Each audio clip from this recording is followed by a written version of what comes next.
यही है हमारे लाइफ में, अगर किसी की हथौड़े की चोट पड़ती भी है तो हमारे लाइफ को बदलने के लिए होता है। जैसे आपने देखा होगा कि जो लोहार होता है, लोहार अपने दुकान पे, सोनार अपने दुकान पे क्या करता है, अच्छी आभूषण को बनाने के लिए, बेहतरीन से बेहतरीन चीजें दिखाने के लिए वो बार बार लोहे का प्रहार करता है, हथौड़े का प्रहार करता है।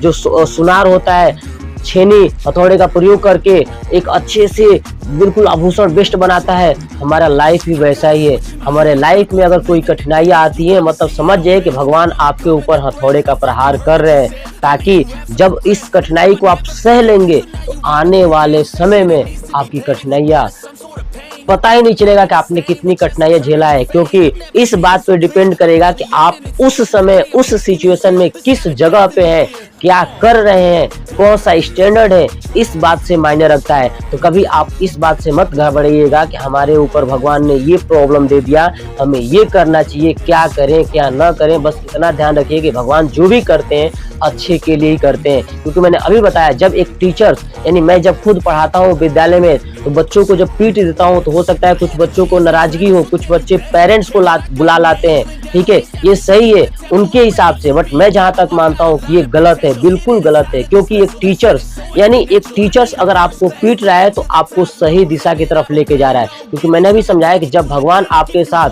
नाइंसाफी करते हैं, यानी आपको पीटते हैं, भगवान आपको दुख देते हैं, दर्द देते हैं, इसका मतलब आपके अंदर सहने की क्षमता होती है, जिस दिन आप एक ना एक दिन आप बहुत ज्यादा ऊंचाइयों तक पहुंच जाते हैं। तो ये टीचर्स का गुण ही होता है, या किसी भी का, भगवान ने भी यही कहा है कि भगवान भी क्या करते हैं, किसी न किसी को दुख देते ही रहते हैं, है ना। जो लोग, हम लोग क्या करते हैं, भगवान को कोसते रहते हैं, और एक समय ऐसा आएगा जिस दिन भगवान हमें दुख भी नहीं देंगे, और हम उस दिन, जिस दिन सुख हो जाएगा, उस दिन भगवान को याद करना भी भूल जाएंगे। उसी तरह एक टीचर होता है, टीचर्स का काम यही होता है बच्चों को सही डायरेक्शन में पहुंचाना।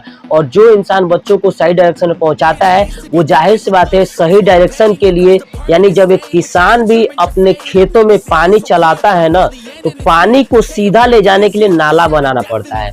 अगर किसान ये सोच ले कि मैं अपने खेत में फावड़ा ही नहीं चलाऊंगा, कष्ट ही नहीं दूंगा खेत को, तो वो खेत कभी सिंचाई हो ही नहीं सकती। बस एक टीचर एक किसान है और जो बच्चे हैं वो खेत हैं, तो टीचर्स का काम है कि खेत में फावड़ा चलाते रहे ताकि बच्चों का डायरेक्शन सीधा रहे। वरना बच्चे जो है कि एक डायरेक्शन से नहीं, पानी की तरफ फ्लो हो जाएंगे इधर उधर। अगर टीचर्स अगर मेड़बंदी नहीं किया होता तो बच्चों को पानी की तरह होते हो कहीं भी बह जाएंगे, किसी भी डायरेक्शन में चले जाएंगे। तो टीचर का कर्तव्य यही है कि बच्चों जो कि पानी की तरह होते हैं उसे एक सही डायरेक्शन देना और उनके उस लक्ष्य तक पहुंचाना जिस लक्ष्य तक उनको जरूरी है, वहां तक पहुंचना जरूरी है। एक टीचर्स की भूमिका होती है।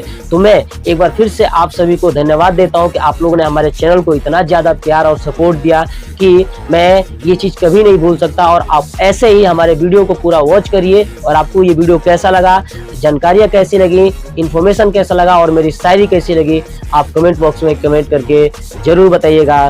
जय हिंद, जय भारत, वंदे मातरम।